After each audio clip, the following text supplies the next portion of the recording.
1, 2, 1, 2, 1, 2. Testing, testing, 1, 2. Testing, 1, 2. Can everybody hear me? Great. Thank you for joining me in this conference.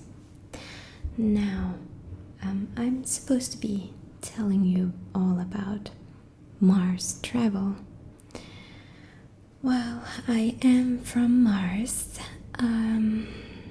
We'll just tell you some tips and tricks when you go to Mars. So, to understand Mars, you guys, the foreigners, meaning the Earthlings, should be aware that the gravity is much, much lower on Mars. And I'm very slim on Mars. Mars, being a planet, is huge, and it's unrealistic to see all of Mars in a short period of time, although it is, possible to see half of Mars through a telescope. Generally, the areas along the equator are the most hospitable to Earthlings, at around minus 15 degrees Celsius, as it is much warmer than the rest of Mars. The poles are colder than Yakutsk in Earth, right? So Mars' equatorial regions are the more warmest part of the planet, as well as the most densely populated. And I'm from the equator of Mars, right?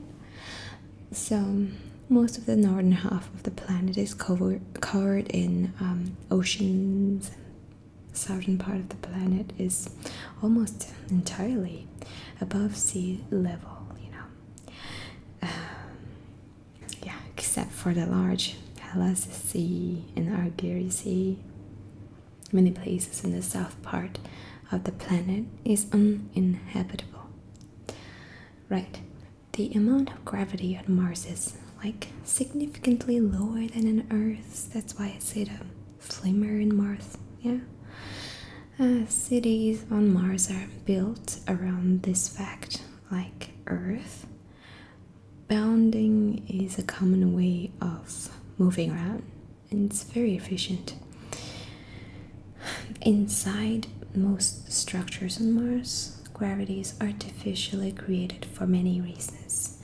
So, mainly to keep muscles from atrophying. So, also keep things tidy because it's way much lighter. Most of the things that humans created on Mars are very light. It can just fall off. Gyms are very important on Mars. You have to exercise if you go there. You can exercise in order to stay healthy with the low gravity. Alright.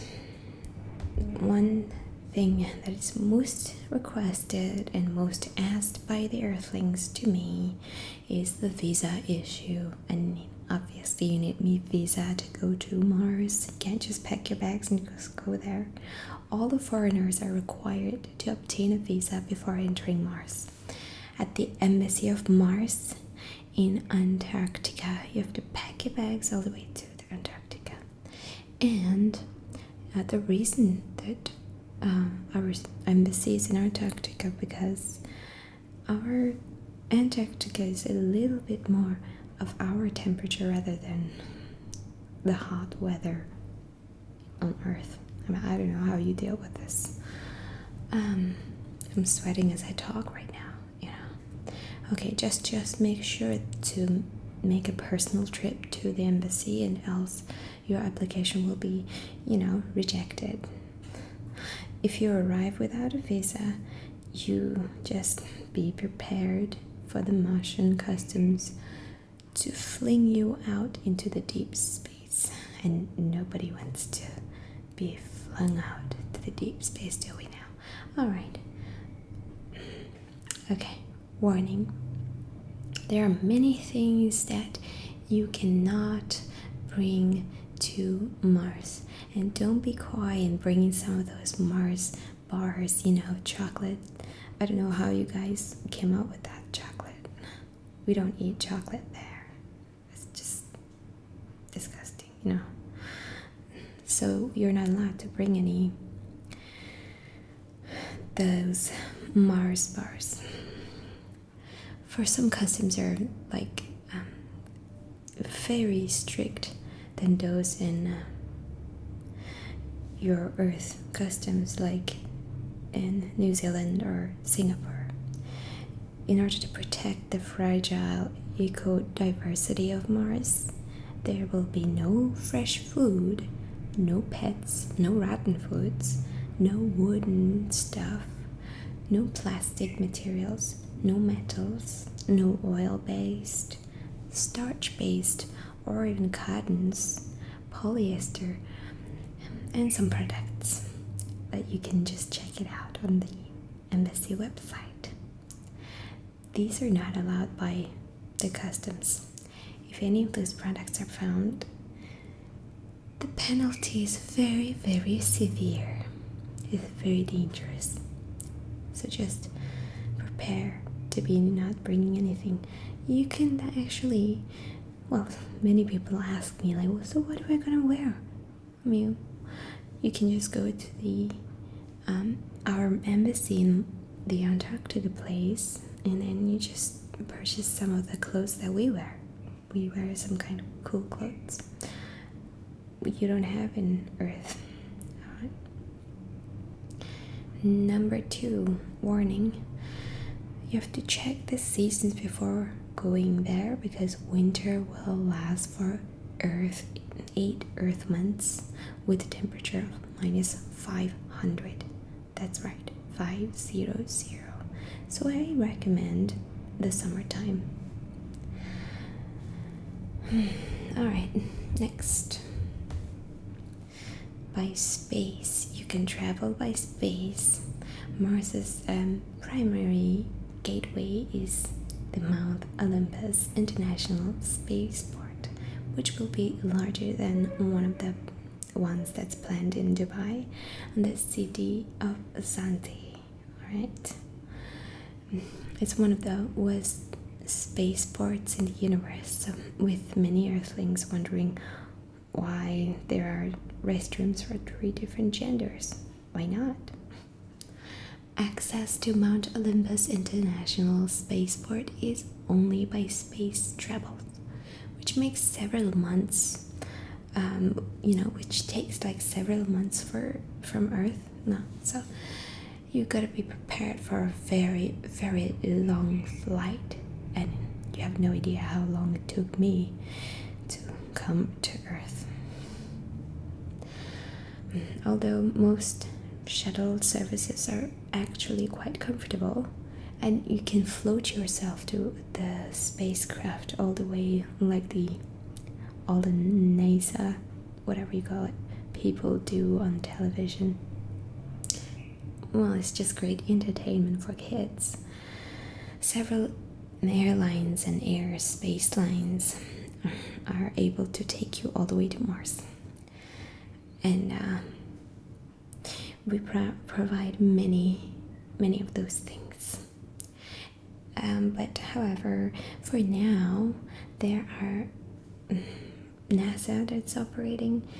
They operate flights once every 3 years, Earth years, sorry. However, it has a very poor safety record. So, and it's also not allowed to enter the EU, with almost half of the spaceships ending up in flames. So, and also the Russian Federal Space Agency, that's one of those Earth Space Agency, is one of the baby floods founded as a Soviet space program dissolved together with the USSR under Gorbachev. Its base now is neighboring Kazakhstan, I don't think they operate any flights soon, so well, you can just search your own space travel airlines. Why do I have to tell you about it? If you want to go, you just research it yourself. Right. Next way how you can travel, obviously, is by teleportation. You can teleport to Mars straight away, but however, the wormhole to Mars is presently, I think, for the CIA secret in some place on Earth, I guess.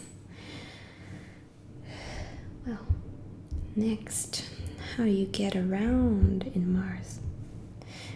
Bounding is one common way of moving around outside of the structures on Mars, and many Earthlings are surprised that how fast and smoothly they can actually move in Mars. So one thing that you can remember is to be careful not to bump into other bounders, alright? As it is very really rude and you can cause injury to the Martians. Large cities have excellent public transportation services such as subways and monorails and buses. About the bounding thing, there are a lot of ignorant human beings that are like bounding around. That means jumping around in Mars because it's very like entertaining for them, but we Martians don't like it because it's dangerous. One of my friends was injured because of a human being just bounded into them, and her third leg is actually injured because of that. And who's gonna pay for that? Not the humans. They can't afford it. Anyways. What was I saying? Alright, the buses.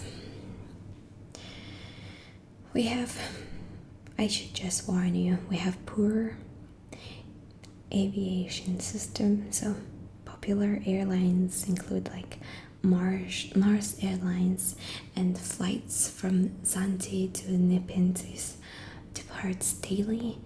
Note that Mars Airlines have even worse passenger record than some of the airlines in Earth.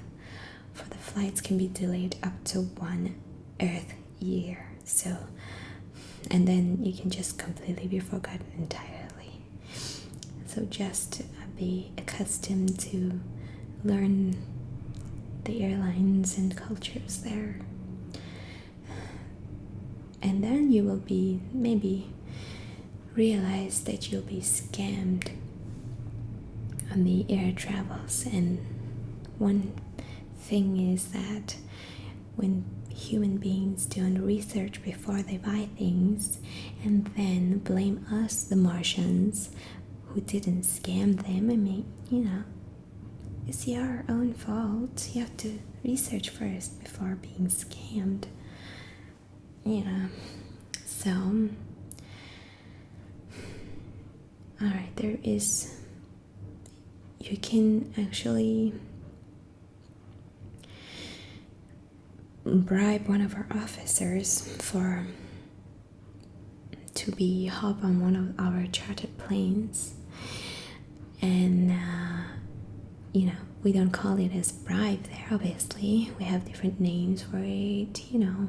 A fee, maybe friendly fee. That's one of the ways you can travel from one place to the other. It's easier and it's actually cheaper. That's one way I travel. My brother is one of them. Okay, so one of the warnings that I can give you right now is when not to live in area with lots of Earthlings. Please wear mascot all the time in public to look like Martian, or you will be slapped by Martians and will be followed forever crowned for being an alien. Alright, just because you're an earthling traveling to Mars doesn't give you much right to be masquerading around on your earthling skin. Just like me, I have to adapt to your society. I had to wear clothes that has cotton in them, polyester, all sorts of, not nice materials. So just be like us, doesn't hurt you. Cities. Alright, cities. Zante.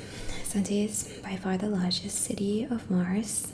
Zante is named for being the region it is located. It is in the nation of Meridani, which was under Chinese rule until 2112. Zante is a very cosmopolitan city and attracts a great number of tourists to Mars every year. And the official language of Zante and all Meridani is Chinese. Although many other languages, especially English, are spoken due to diversity of the city, it's located on the Martian equator, and the weather in Zante is pleasant most of the time. Yeah, alright. I'm not from Zante, by the way. Yeah. Nepenthes is another popular tourist attraction on Mars, and Nepenthes is famous for its nightlife and beach lifestyle, and it's located in the nation Elysium, which gained its independence from the United States in the year 2098, right? So Nepenthes has mild weather, that's what I like to call, and the language spoken in Elysium is mainly English and Italian. I'm from Nepenthes. Alright. Hebes is the most popular nation of the Tempe Nation, formerly American Republic. Hebes lays directly across the famous valleys of Marinaris from Zante. So English is the most common language, as Tempe used to be under an American rule. So Hebes is renowned for its extremely futuristic city planning, including the monorail and multiple city layers. Zante and Hebes, although the different Martian nations, often called the twin jewels of the Mars because of their close proximity to each other. Honestly, I don't even know how you deal with the traffic here. Like, I can't deal with it. Even though my city, Nepenthes, is like crowded too, we don't hate traffic at our houses. Okay. Anyways. Alright, next city I'm going to tell you about is Hellespontus. It's the southernmost large of the large Martian cosmopolis, so Hellespontus may be a little bit of cold for tourists, who's seeking for a more pleasant, relaxed environment. For me, it's like nice, cooling weather, and Hellespontus, I love to go there in the winter time. However, the city is indeed very hospitable. It's often called the Amsterdam of Mars. It's extremely liberal drug and some laws. That's what you can think. Hellespontus attracts many visitors who are looking for quote-unquote adventurous locations. Hellespontus is also located in the nation of Narkis,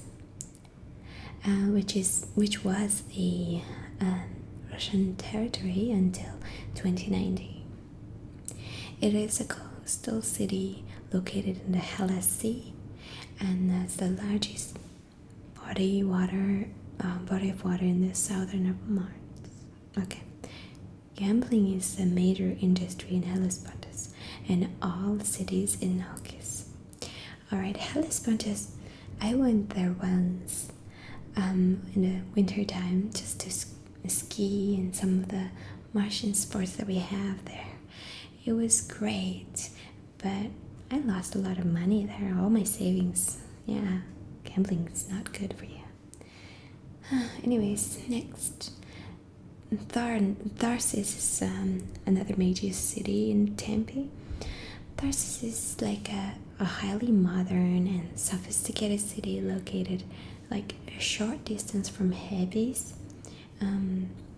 While it's often overlooked, this city provides many tourist opportunities. Like we have some beautiful farming technology things there. You can look around the views. Most of the Nat Geo of Mars take picture from Tharsis. It's really beautiful. You can look at it. Next city I'm going to tell you about is Apollinaris. Alright, Apollinaris, another equatorial resort of Elysium. Italian is the most commonly spoken language there. I've been there. It's a beautiful place for bachelors to have fun and clubbing and going around and down. Beautiful light cities. They have light fixtures at night, and it's just absolutely great there. Okay, next city is Lycus. Although it's not a large city, Lycus is famous for its location. It's the base of the famous Olympus Mons and an important Martian landmark. It's located in the western Tempe.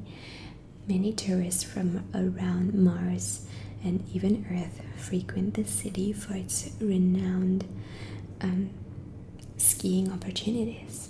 Being relatively high north gives Lycus a colder temperature.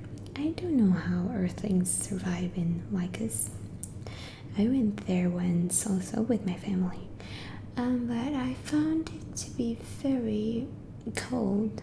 I like my hometown weather better, but like Earthlings, you guys are crazy sometimes. Alright, next and the last city I'm going to tell you is WTZXLR. Well, there is no human way to say this, but it's a colony of Kangsoltwa.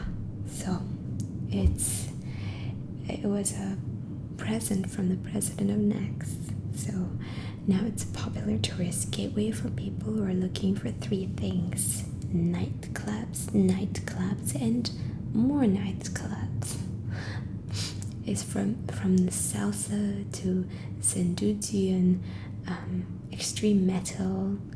It's the dancer's paradise, Of course, they're all about the 24/7 for your convenience. This city has worked extremely hard to become a big tourist destination. It has gotten big time resorts like McDonald's Hotel and even the George Bush Hotel. Yep. Even the wormhole in rural Pluto to WTXLR is now equipped with huge seats. Yeah. So that even the fatties of our fat people are comfortable there. Because, some of the Martians can be very heavy. Yep. From salsa to Zenduzian extreme metal is just dancer's paradise, as I said before. And it's my favorite summertime location where I like to dance around. I miss my house, my country, my planet. Of course, there are like 24/7, that's exactly what I said. So regarding the language though, German is spoken there, but with like Jupiterian accent, you'll be fine. Okay, so that's all I can say about my beautiful Mars, right? Language, like I said before, there's a lot of Earth languages in Mars. All the Martian languages are from Earth base, however, they are heavily dialectized and are sometimes hard to understand for Earthlings, but we can talk. The reason I can speak like an Earthling is because I've been here for so long time. I think I should go back soon. Alright, you can look at our Universal Language Guide. You can purchase it after this conference from this website I'm typing right now.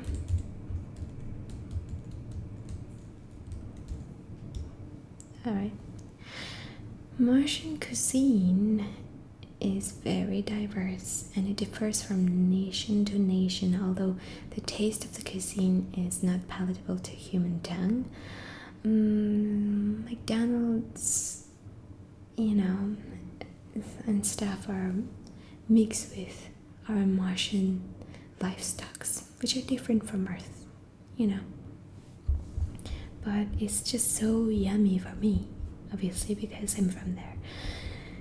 Some of the food that I eat is just like in here in Earth is like ridiculous. I don't know why you people like to eat some of the stuff that you eat. Just weird. Like, like mushrooms. Why do you have to eat mushrooms? It's just strange. And onions. Onions are just not for eating. It's beautiful. Anyways, I'm not here to judge. I'm just here to tell you about my home planet. Alright. Hope you guys learned something about my planet. And I hope you won't ever travel to my planet. Because soon, if everyone is going there, it's just going to be too crowded. It's already crowded as it is right now. You have no idea how the metro is like in my home planet, my hometown even, It's like so many Martians in one train. We can't even fit them. Anyways. Alright, so I'm going to end this conference right now. If you have any questions, write down your questions down below. And anyways, if you have questions, I can't even answer you because I'm going back to my home planet soon. After this, I'm just going to book the ticket right now because it's going to take me like 3 years to go back to my hometown. Okay, good night.